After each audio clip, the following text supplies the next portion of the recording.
5절, 그 다음에 25절부터 28절 말씀을 성경을 봉독하겠습니다.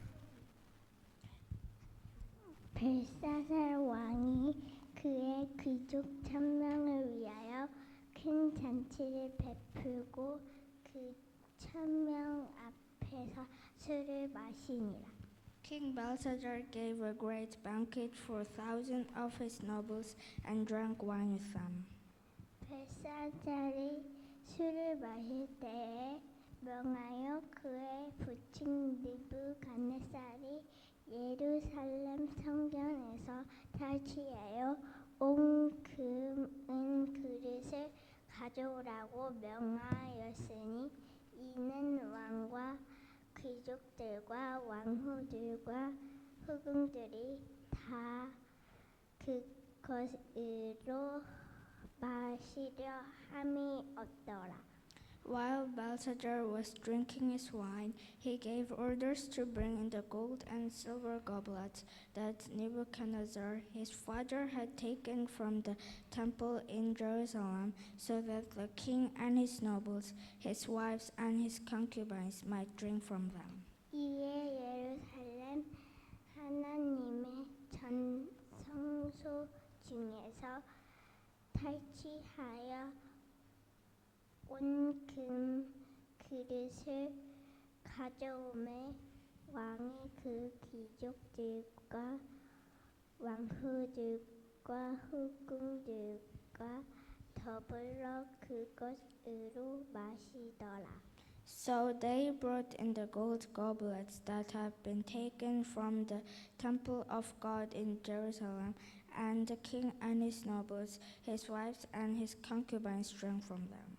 그들이 술을 마시고는 그 금은 구리쇠 나무 돌로 만든 신들을 찬양하니라. As they drank the wine, they praised the gods of gold and silver, of bronze, iron, wood, and stone. 그때 사람의 손가락들이 나타나서 왕궁 촛대 맞은편 석회벽에 글자를 쓰는데 왕이 그 글자 쓰는 손가락을 본지라. Suddenly the fingers of a human hand appeared and wrote on the plaster of the wall near the lampstand in the royal palace. The king watched the hand as it wrote. 기록된 글자는 이것이니 곧 메네메네 테겔 우바르신이라. This is the inscription that was written, Mene Mene Tekel person. 그 글을 해석하건대 메네는 하나님이 이미 왕의 나라의 시대를 세워서 그것을 끝나게 하였다 함이요. This is what these words mean. Mene, God has numbered the days of your reign and brought it to an end. 데겔은 왕을 저울에 달아보내 부족함이 보였다 함이요. Tekel, you have been weighed on the scales and found wanting. 베레스는 왕의 나라가 나뉘어서 메대와 바사 사람에게 준바되었다 함이니이다 하니. Paris, your kingdom is divided and given to the Medes and Persians. 잘했습니다. 큰 박수로 우리 친구들.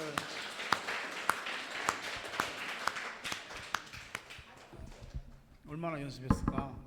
아유, 우리 친구들 수고했고 또 함께 지도하신 우리 어머니 권주사님이 애쓰셨습니다.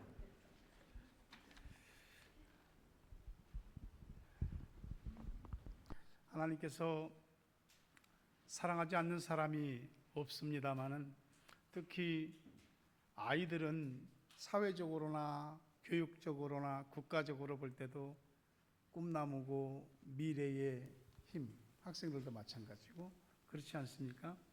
하나님께서 보시기에도 우리 아이들은 하나님 나라를 위한 큰 하나님의 꿈을 이루는 귀한 자녀들이 될 줄로 믿습니다. 우리 아이들을 축복합니다. 함께 인사하십시다. 사랑합니다. 축복합니다. 시작. 사랑합니다. 축복합니다. 다시 한번 사랑합니다. 축복합니다.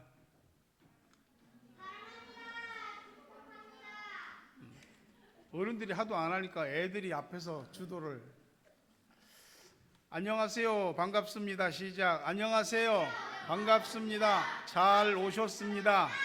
아이고 잘했습니다. 집에서 자기 몸무게 재본 사람들 있나요? 재보게 되죠. 또 어디 뭐 물건을 사러 가면은 이렇게 물건을 재는 저울도 있기도 하죠. 이런 슈퍼마켓 같은 데 가면은 저울은 어떤 그 물체의 질량이나 무게를 재는 도구잖아요. 사실 요즘은 다 전자식이어서 옛날에는 저울이 달랐죠. 옛날 저울 한번 보실래요? 저렇게 양쪽에 있어서 양쪽 무게가 똑같아야지 이 균형을 이뤄요. 그런데 한쪽이 더 많거나 한쪽이 적거나 하면 기울어지겠죠. 이렇게 저울이라는 것이 사람 사는데 여러 가지 편리한 데가 있고 유용합니다. 그런데 하나님도 저울을 가지고 있어요. 하나님이 저울을 가지고 있는 그 저울에 뭔가를 달아보세요. 오늘 여기 성경에 보니까 벨사살이라고 하는 왕이 나오는데 하나님이 이 왕을 하나님의 저울에 달았어요. 어떻게 됐을까요? 이 벨사살이라는 왕은 바벨론 제국의 마지막 왕이에요. 바벨론 제국은 오늘날의 중동의 이라크입니다. 이라크. 근데 이 바벨론 제국의 마지막 왕인 벨사살이 어느 날 그냥 사람들 한 1000명 모아놓고 잔치를 벌리고 거기 자기 왕후 또 후궁 여러 귀족들을 막 다 불렀어요. 한참 음식을 먹고 잔치하다가 갑자기 전에 그 예루살렘 유대인들이 섬기던 그들이 섬기던 신 여호와 성전에서 빼앗아 온 그릇들 있지? 금으로 된 거, 은으로 된 거 그런 거 있잖아. 갖고 와. 거기다가 이제 술을 퍼붓고 마시기 시작했습니다. 그냥 다 낄낄거리고 난리가 났어요. 너무 좋은 거죠. 근데 갑자기 다른 것도 아니고 손가락이 딱 나오는 거야. 손가락이 딱 나오더니 이 벽에다 대고 손가락이 막 뭐라고 글씨를 쓰는 거예요. 아니 한 사람이 본 게 아니고 전부 다 봤거든. 손가락이 나와서 막 글씨를 쓰는데 사람들이 오 신기한데 그게 아니고 다 놀랐어요. 저게 뭐지? 너무 무서운 거예요. 왕이 성경에 보니까 얼마나 벌벌 떨었는지 여러분 개다리춤 추잖아요. 그런 것처럼 막 이 허벅지가 막 바들바들 떨리기 시작하는 거예요. 너무 놀라갖고 야 이거 해석할 수 있는 이거 무슨 뜻이야? 해석할 수 있는 사람 있어? 해서 바벨론에 있는 모든 무당 마법사 또 공부 많이 한 사람들 별별 사람들 다 불러다니는데 아무도 못 맞히는 거예요. 아무도 모르는 거예요. 그때 이 왕의 어머니가 와서 아버지 느부갓네살 왕 때 정말 지혜의 신이 총명한 사람이 있었습니다. 그 사람이 우리 바벨론에서는 최고였습니다.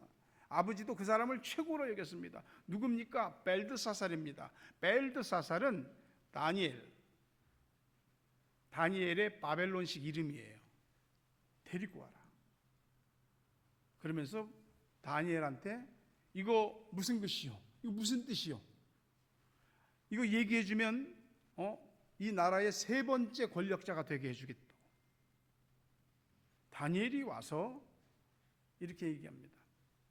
벼슬은 다른 사람 주시고 많은 상금도 다른 사람 주시고 제가 해석은 해드리겠습니다 하면서 다니엘이 말을 합니다. 믿음 있는 사람이 이게 포스가 이 정도는 좀 돼야 되는 거예요. 그 벼슬 딴 사람 줘요. 돈 딴 사람 줘요. 하지만 내가 하나님의 뜻이 뭔지는 분명히 알려줄게요. 이런 믿는 사람이 이런 포스가 있어요. 그 뜻을 바벨론이 말하는데 사실은 말하기 어려운 거예요. 다니엘이 그 손가락이 나타나서 쓴 글씨를 읽는데 메네 데겔 우바르신, 아무도 못 읽는데 다니엘이 읽어버렸어요. 무슨 뜻이냐? 메네는 넘버라고 하는 뜻이에요. 왕이 이 나라를 다스리는 통치 기간이 끝나는 날을 하나님이 정하셨습니다. 메네 하나님이 카운팅 했다고. 데겔은 왕을 하나님이 저울에 올렸고 무게를 쟀는데 무게가 부족합니다. 우바르신, 이건 왕의 나라가 망하고 분열돼서 메데, 고대의 문명인데 메디아라고 합니다. 메데와 바사는 페르시아입니다.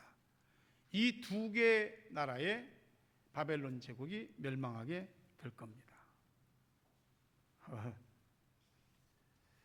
그러니까 메네 데겔 우바르신이라고 하는 뜻은 왕이 저울 위에 달리셨는데 무게가 부족해서 나라를 나누신다는 뜻입니다.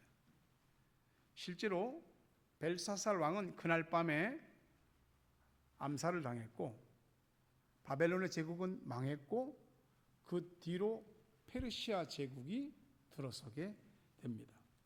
여러분, 하나님은요 죽은 하나님이 아닙니다.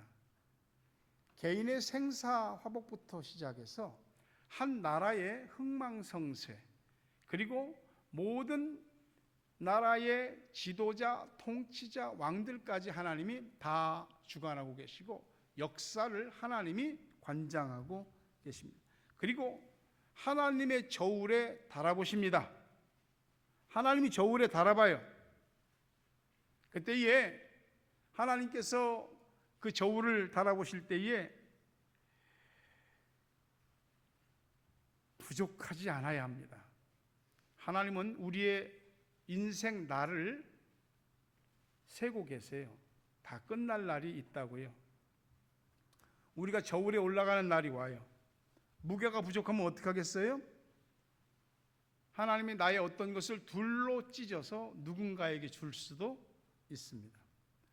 자, 여러분이 하나님이 살아계신다는 걸 믿고 또 하나님이 진짜 내가 믿는 하나님이 맞다면 내가 하나님의 저울에 올려졌을 때 내 평가는 어떻게 나올까요? 우리가 이런 생각은 해봐야지 우리가 우리의 인생에 대해서 좀 더 진지해지고 하나님을 믿는 우리의 신앙이 좀 더 절박하고 간절해지게 됩니다. 하나님이 가지고 계신 저울에 달아보시는 첫 번째가 믿음의 무게입니다. 믿음이 뭔 무게가 있냐고. 근데 성경을 이렇게 보면요, 예수님도 이 땅에 와서 사역하실 때 누군가한테 당신 돈 얼마 있어? 어디 대학 나왔어? 얼마나 배웠어? 학위는 뭐야? 이 세상에서 지위는 뭐야? 얼마나 높은 자리에 있어? 이런 건 안 물어보셨어요.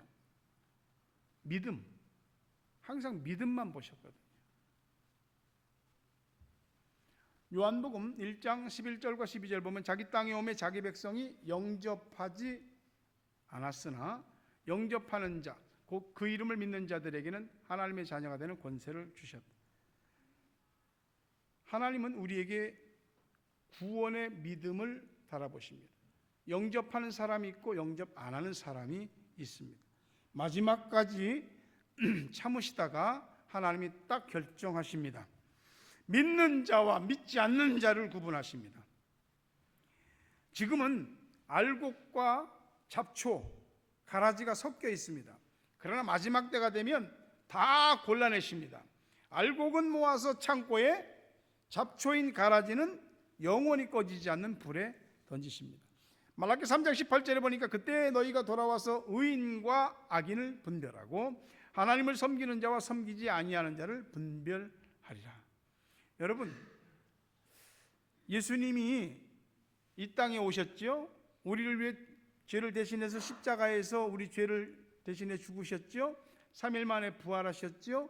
40일 동안 이 땅에 계시다가 하늘로 승천하셨죠. 하나님 우편 보좌에 계시죠. 그리고 약속하신 게 하나 있어요. 내가 다시 올 것이다. 예수님 다시 오실 것을 믿으시기 바랍니다. 마태복음 25장 31절 34절 보니까 인자가, 예수님이에요, 자기 영광으로 모든 천사와 함께 올 때 자기 영광의 보좌에 앉으리니 모든 민족을 그 앞에 모으고 각각 구분하기를 목자가 양과 염소를 구분하는 것 같이 하여 양은 그 오른편에 염소는 왼편에 두리라. 그때 임금이 그 오른편에 있는 자들에게 이르시되 내 아버지께 복 받을 자들이여 나와 창세로부터 너희를 위하여 예비된 나라를 상속받으라. 예수님 다시 오셔요. 오셔서 구분하세요. 성도와 성도 아닌 사람을, 오른쪽과 왼쪽을, 양과 염소를, 그리고 영원히 예비된 하늘나라를 상속받게 할 자와 그렇지 못할 자를 구분하시니, 지금은요 사람들이 하나님을 아느냐 모르느냐, 믿느냐 안 믿느냐 개뿔 아무런 차이도 없는 것 같죠. 그러나 그때가 되면은 믿고 안 믿고가 천국과 지옥을 가르게 되고 영생과 영벌을 가르게 됩니다. 그때가 반드시 온데 하나님은 그걸 달아보시는 것이에요. 네가 구원의 믿음이 있는지, 그리고 구원의 믿음뿐만 아니고 내가 구원받을 믿음이 있으면 그 구원받을 믿음이 확실하다면 그 믿음대로 사는 행함이 있어야죠. 행함의 믿음도 달아보십니다. 마태복음 21장 19절에 보면 길가에서 한 무화과 나무를 보시고 그리로 가서 잎사귀 밖에 아무것도 찾지 못하시고 나무에 이르시되 이제부터 영원토록 네가 열매를 맺지 못하리라 하시니 무화과 나무가 곧 마른지라. 예수님이 무화과 나무에 가서 무화과 열매를 좀 따먹으려고 하는데 잎사귀만 무성하고 열매가 없는 거야. 예수님이 이제부터 영원토록 열매를 맺지 못하리라. 그러니까 무화과 나무가 곧 말라 죽었습니다. 예수님이 그랬어요. 열매로 그 나무를 안다. 우리가 정말 구원의 믿음이 있는 사람인지 없는 사람인지는 우리에게 행함이라고 하는 열매로 알 수가 있습니다. 야고보 2장 14절에 보니까 내 형제들아 만일 사람이 믿음이 있노라 하고 행함이 없으면 무슨 유익이 있으리요? 그 믿음이 능히 자기를 구원하겠느냐?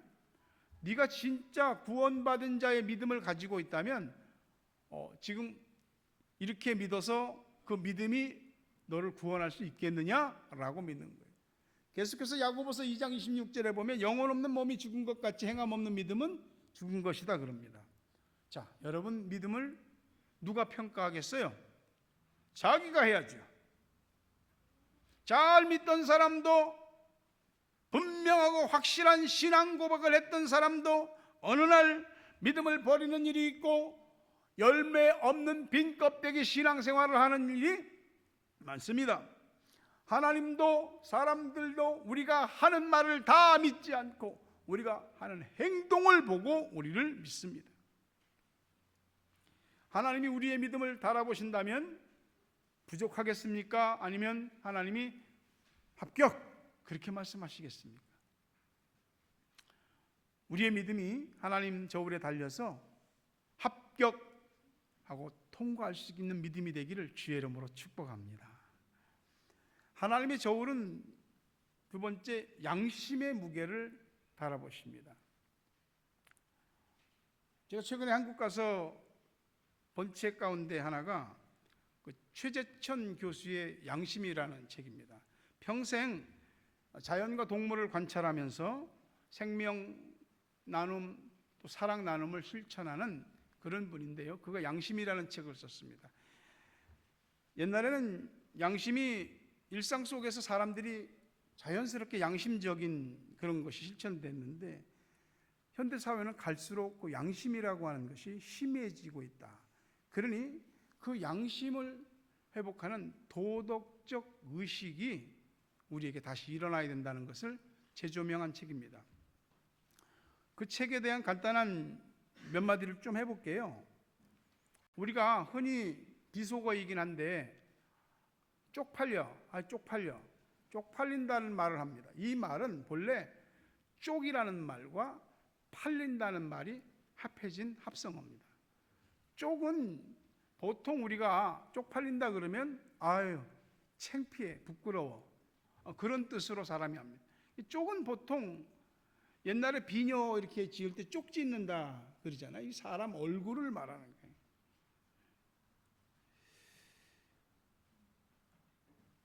쪽팔림은 떳떳하게 느껴지지 않는 마음. 그런데 최 교수가 하는 얘기가 뭐냐면은 사람들이 양심보다는 쪽팔려 이 말로 넘어가고 있다는 겁니다. 양심의 가책은 못 느끼고 그냥 쪽팔린다는 것으로 그냥 끝난다는 거죠. 양심이 밥 먹여줘? 사람들이 끝에 가면 그런 얘기합니다. 양심적으로 하면 오히려 손해라는 인식이 사람들 생각과 사회 곳곳에 널리 퍼져 있습니다. 그런데 그놈의 얼어 죽을 그 양심, 그 마음속에 불편한 그 무엇 때문에 양심 있는 사회, 공정한 세상으로 가는 양심 있는 행동을 우리들이 해야 된다는 거죠. 동양과 서양의 양심은 약간 차이가 있습니다. 서양은 양심을 말할 때에 conscience, 이 함께라고 한 con과 이 과학이라는 사이언스 합성어, 다시 말하면 주범을 가지고 있는 기준, 준법 정신, 그걸 양심이라고 서양은 보통 생각하는 겁니다. 그런데 동양은 이 양자가 어질 양자의 마음 심자입니다. 그러니까 어진 마음, 어질고 착한 마음이라는 거죠. 보다도 좀 서양보다는 철학적이고 고상한 도덕적인 가치를 지향하고 있는 거죠. 근데 이 양심이라고 하는 것이 오늘날 사람들에게서 얼마만큼 사라지고 있는지. 이 최 교수가 자기가 한 실험에 대해서 이런 말을 합니다. 실험실에서 흰 쥐를 이제 한 군데다 이렇게 다 놨습니다. 그래서 그 중에서 두 칸으로 나눠 갖고 한 마리를 빼서 이쪽에 놓고 5마리는 먹을 걸 안 주고 한 마리한테만 먹을 걸 주었습니다.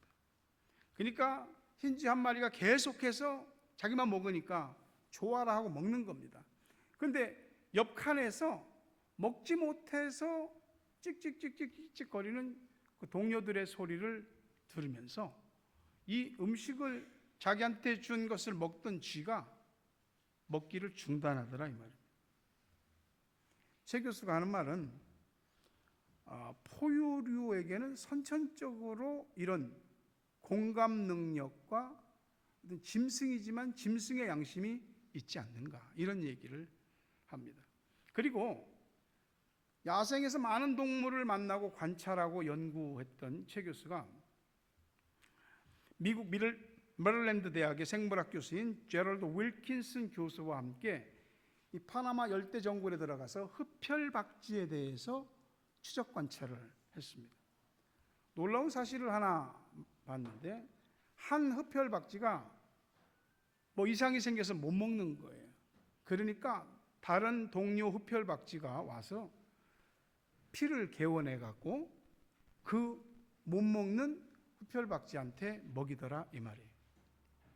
그리고 계속해서 관찰해 보니까 이번에는 그 신세를 지고 은혜를 받은 그 흡혈박쥐가 자기를 도와줬던 그 흡혈박쥐가 어려워지니까 또 가서 똑같이 그렇게 하더라는 겁니다. 마치 인간의 어떤 그 품앗이 이런 현상들을 발견했다는 거예요. 그러면서 그가 지적하는 말이 양심과 상대에 대한 배려와 공감 능력들이 사라져가고 있는 현대인들의 모습에서 위기를 느낀다. 저는 생각할 때 양심이라고 하는 것은 하나님이 사람에게 주신, 인격체에게 주신 것이거든요. 물론 짐승들이 이렇게 하는 것은 보호 본능과 자신들이 하나님께서 주신 그 창조의 본성 속에 들어있는 서로 상대를 위하는 그런 것들이 본성이 있어서 그렇게 하는 거죠. 양심은 인격을 가진 인간이 인간다움을 유지하고 인간이라는 것을 증명해내는 선적인 기능이고 잘못된 것을 경고해주는 경고장치와도 같습니다.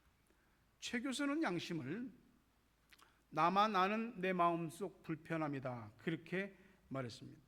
비양심적인 사람들은 다른 사람들을 생각하지 않습니다. 혹시 비양심적으로 살더라도 그것 때문에 마음이 불편하고 말이죠. 생각하면 그것 때문에 자꾸 신경이 쓰이고 잠도 안 오고 그렇게 하지 말걸. 불편하고 견디지 못합니다. 그거는 양심이 움직이는 거죠. 근데 사람들이 갈수록 그런 게 없어진다는 겁니다. 이 책에서 제일로 그 마음에 와닿던 문구가 세상에서 제일 무서운 게 내 안에 깨끗한 무엇? 양심이다.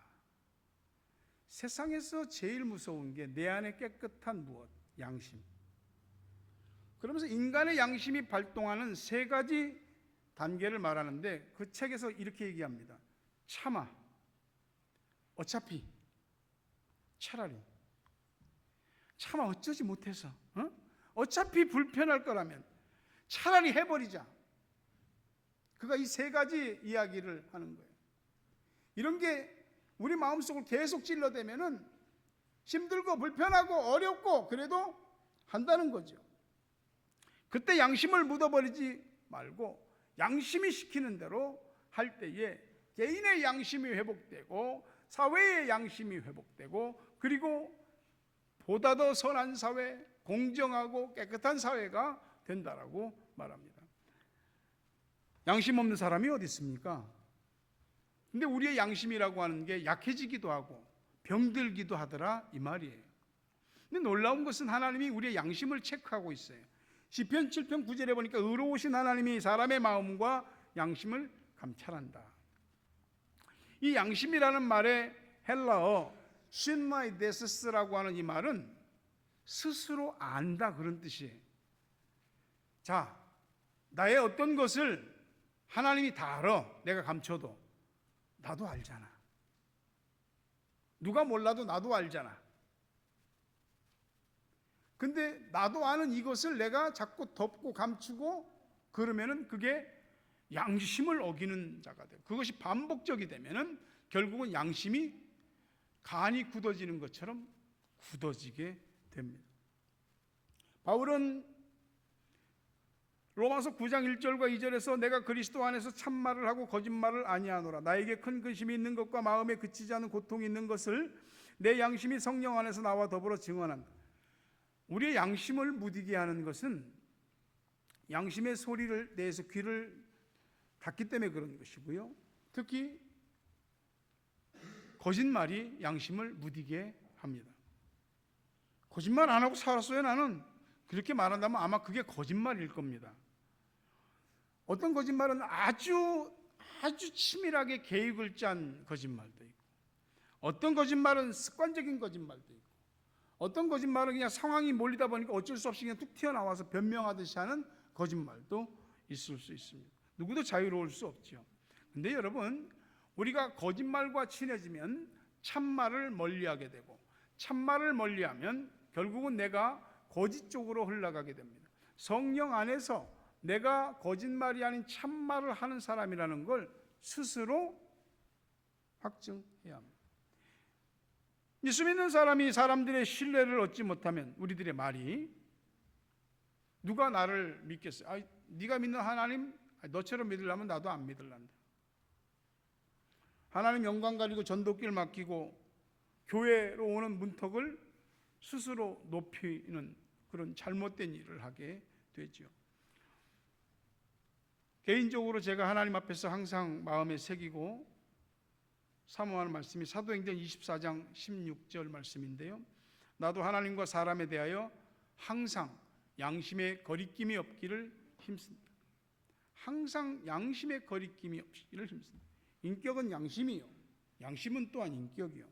근데 우리가 살고 있는 세상, 우리도 그렇고요, 거짓이 난무하잖아요. 거짓말로 사람을 속여서 내가 원하는 것을 얻어내고, 거짓말로 누구를 억압하고 내가 득을 보고, 거짓말로 사람을 공경에 빠뜨리고, 거짓말로 사람을 억울하게 만들고, 거짓말로 사람을 죽일 수도 있습니다. 교회나 믿는 사람들에게서는 이런 일이 자연스러워서는 안 되잖아요. 하나님은 저울을 가지고 계신데 그 저울에 우리 양심의 무게를 달아보십니다. 바울이 사도행전 23장 1절에서 공회를 주목하여 이르되 여러분 형제들아 오늘까지 나는 범사에 양심을 따라 하나님을 섬겼다. 신앙생활하는 것도 그냥 막 하는 게 아니고 양심을 따라 하나님을 섬기며 하는 겁니다. 하나님이 저울에 달아보면 겸손한 사람, 교만한 사람, 믿음 있는 사람, 믿음 없는 사람, 거짓말하는 사람, 참말하는 사람, 양심 있는 사람, 양심 없는 사람 다 나온다 이 말이죠. 하나님의 저울에 올라갔을 때 저도 여러분도 양심불량 나오지 않게 되기를 주의 이름으로 축원합니다. 세 번째는 하나님의 저울에 충성의 무게를 달아보십니다. 세상 모든 건 존재 의미가 있잖아요. 풀 한 포기도 참새 한 마리도 다 하나님이 뜻이 있어서 세상에 나게 하신 거거든요. 창조하신 모든 건 다 뜻과 목적이 있어요. 특히 이 땅에 세워진 교회와 하나님의 백성들은 다 특별한 의미와 목적이 있습니다. 또 하나님을 믿는 사람으로서 교회에 들어와서 해야 되는 역할들도 있습니다. 고린도전서 4장 1절과 2절에 사람이 마땅히 우리를 그리스도의 일꾼이요 하나님의 비밀을 맡은 자로 여길지어다. 그리고 맡은 자들에게 구할 건 충성이다. 충성이라고 하면은 상당히 거창해 보입니다. 주님은 얘기하기를 작은 것에 충성된 자가 큰 것에서 충성된다. 작은 것에 불의한 자가 큰 것에도 불의하다. 여러분, 우리가 이렇게 주일날 한번 예배를 드리려고 해도 이게 그냥 교회 오자, 가자 그래서 되는 건가요? 아니죠. 여기 주보가 만들어지고 PPT가 만들어지고 또 미디어팀, 찬양팀, 강단에 물 떠놓는 분들, 교회를 돌아보는 분들, 여기저기 살피고 손보시는 분들, 청소하는 거, 또 주님 교회에서 기도의 불씨가 꺼지지 않기를 위해서 기도하시는 분들, 하나님의 교회를 섬기고 운영해 나가도록 하기 위해서 헌금 드리시는 분들, 선교하는 거, 교회 사역에 동참하는 거, 이거 전부 다 사실은 보이는 것에서 보이지 않는 것까지 싹 다 어우러져 갖고 주일 예배가 이루어지고 교회가 움직여지는 겁니다. 그냥 되는 건 하나도 없거든요. 그러니까 내 눈에 들어오는 게 뭐가 있어? 내 마음에 뭐 와닿는 게 있어? 그러면 하나님이 나한테 보게 하신 거구나. 내 마음에 느끼게 하신 거구나. 그럼 내가 그거 하면 됩니다. 그게 충성인 겁니다. 로마서 12장 11절에 부지런하여 게으르지 말고 열심을 품고 주를 섬기라 그랬습니다. 충성하는 사람들에게 주어지는 상급이 있는데 이 상급은 어떤 일을 얼마나 크게 맡았느냐에 따라서 주어지는 게 아니고 그 일을 대하는 사람의 태도에 따라서 상급이 주어지게 되는 겁니다. 이게 교회에서 나한테 주어진 일이지만 주님이 나한테 맡기신 일이구나 라고 하면은 그건 진짜 충성된 자의 모습입니다. 다 할 일들이 있잖아요. 또 여러분의 삶에서 하고 싶은 일들이 있잖아요. 다들 바쁘잖아요. 다들 힘들고 다들 고민스럽고. 근데 하나님을 의식하는 사람, 하나님의 사람으로서 해야 할 일을 하는 사람, 하나님은 그 사람을 눈여겨보시고 그 사람들이 하나님의 저울에 올라왔을 때 충성의 무게가 합격으로 달아지게 되는 겁니다. 그리고 상급을 주는 거예요. 하나님이 저울에 달았을 때 무게가 나가게 되는 여러분 되시기를 바랍니다. 로마서 6장 13절에 보니까 또한 너희 지체를 불의의 무기로 죄에게 내주지 말고 오직 너희 자신을 죽은 자 가운데서 다시 살아난 자 같이 하나님께 드리며 너희 지체를 의의 무기로 하나님께 드리라. 여러분, 말씀을 이제 거의 끝내겠습니다. 우리는 어떤 당면으로든지 쓰임받게 돼 있습니다. 불의의 도구로 쓰임받을 수도 있고요, 하나님을 섬기는 의의 도구, 의의 무기로 쓰임받을 수도 있습니다. 둘 중에 하나입니다. 어린이, 학생, 청년, 장년, 또 나이 많으신 분들에 이르기까지, 그리고 개인에서부터 통치자, 왕, 권력자에 이르기까지 하나님은 하나님의 저울로 달아보십니다. 믿음의 무게를 달아보십니다. 양심의 무게를 달아보십니다. 여러분들이 얼마나 충성된 사람인지의 무게를 달아보십니다. 그리고 하나님의 저울은 틀림이 없다는 것, 오차가 없습니다. 그날에 잘했다, 착하고 충성된 종아, 네가 작은 일에 충성하였으니 크고 더 좋고 많은 것을 너에게 맡기리라. 내 주인의 즐거움에 함께 동참하자. 이런 하나님의 놀라운 축복의 선언을 듣게 되기를 바랍니다. 오늘 자신의 믿음과 양심과 충성을 점검하고 저울에 달릴 때 하나님께 부족함을 보이지 않고 합격! 통과되는 여러분 다 되기를 주의 이름으로 축복합니다. 주님, 제 마음이 너무 둔해서 주님을 볼 수 없습니다.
주인이 되어버렸나.